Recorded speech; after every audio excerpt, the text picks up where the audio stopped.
محدث اعظم پاکستان مولانا سردار احمد صاحب، اوئے ہوئے بہت بڑے عاشق رسول، فیصل آباد میں جن کا مزار ہے، ان کا مدینے سے عشق ایسا تھا کہ مدینہ پاک سے بہت محبت کرتے۔ جب کوئی زائر مدینے سے آتا اس سے مدینے کی باتیں پوچھتے، مدینے کے بارے میں باتیں کرتے۔ ایک زائر آئے، انہوں نے آپ کو مدینے کی کھجوریں دیں تو آپ نے وہ کھجوریں اپنے دور حدیث کے طلباء میں بانٹی اور ایک اپنی داڑھ کے نیچے دبا لی، کہا جب تک اس کا رس میری باڈی میں جاتا رہے گا، گھل کر جاتا رہے گا، میرا ایمان تازہ ہوتا رہے گا۔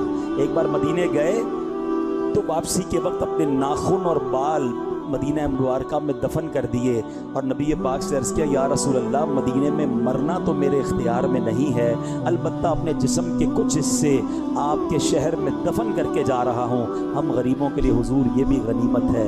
مفتی احمد یار خان نعیمی مفسر قرآن، آپ کا مدینے سے پیار کیسا اور نبی پاک سے محبت کیسی۔ آپ مدینے گئے تو آپ کا ایک بار پیر سلپ ہو گیا، ہاتھ کی کلائی کی ہڈی ٹوٹ گئی اور درد زیادہ ہوا تو اسے بوسہ دے کر کہا، اے مدینے کے درد تیری جگہ میرے دل میں ہے، تو مجھے یار کے دروازے سے ملا ہے۔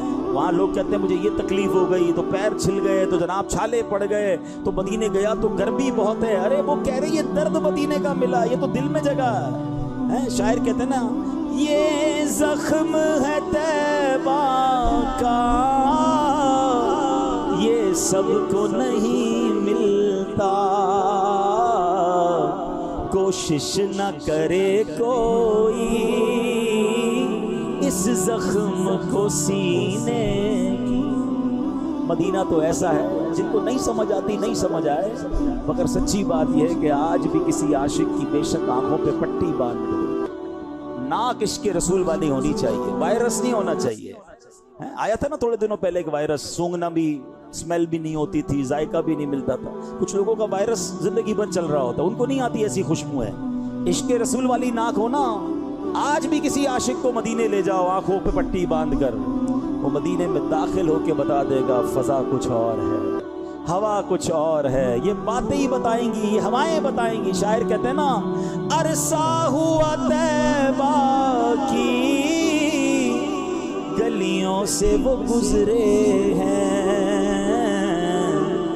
اس وقت بھی گلیوں میں خوشبو ہے پسینے کی، آج بھی گلیاں مہک رہی ہیں۔ مفتی احمد یار خان نعیمی کہتے ہیں میری کلائی ٹوٹ گئی، اچھا کئی دنوں تک ہاتھ حرکت ہی نہ کرے، پھر کیا ہوا؟ کہتے ہیں ایکس رے بتا رہا ہے کلائی ٹوٹی ہوئی ہے، یہ حرکت نہیں کر سکتا، مگر فرماتے میں اس ٹوٹے ہوئے ہاتھ سے بھی تفسیر قرآن لکھ رہا ہوں۔ کہتے علاج ایک ہی کیا ہے، ڈاکٹروں سے تو علاج نہیں ہو سکا، میں نے علاج یہ کیا کہ بارگاہ رسالت میں حاضر ہوا۔ اب ذرا الفاظ سنیے گا، کاش اس کی مٹھاس آپ محسوس کر لیں، اللہ یہ کنیکشن عطا کر دے۔ مفتی صاحب کہتے ہیں میں بارگاہ رسالت میں گیا، میں نے کہا اے عبداللہ بن عتیق رضی اللہ تعالیٰ عنہ کی ٹوٹی پنڈلی جوڑنے والے، اے معاذ بن عفرہ رضی اللہ تعالیٰ عنہ کا ٹوٹا بازو جوڑ دینے والے، حضور میرا بازو بھی جوڑ دیجئے۔ کہ میں تو یہ عرض کر کے آیا، میرے ہاتھ نے کام کرنا شروع کر دیا۔ اصل بات یقین کی ہے، اصل بات عقیدے کی ہے۔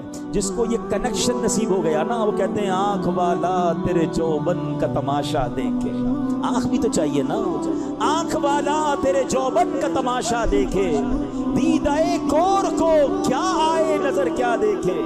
اعلیٰ حضرت نے جبھی تو دعا کی ہے نا، آنکھ عطا کیجئے اس میں ضیا دیجئے، آنکھ عطا کیجئے اس میں ضیا دیجئے، آنکھ عطا کیجئے اس میں ضیا دیجئے، اس میں ضیا دیجئے، جلوہ قریب آ گیا تم پہ کروڑوں درود۔ اللہ ایسی آنکھ بھی عطا فرمائے، اس آنکھوں میں ایسا نور بھی عطا فرمائے، اللہ ایسا یقین بھی عطا فرمائے، پھر دیکھیں کیسے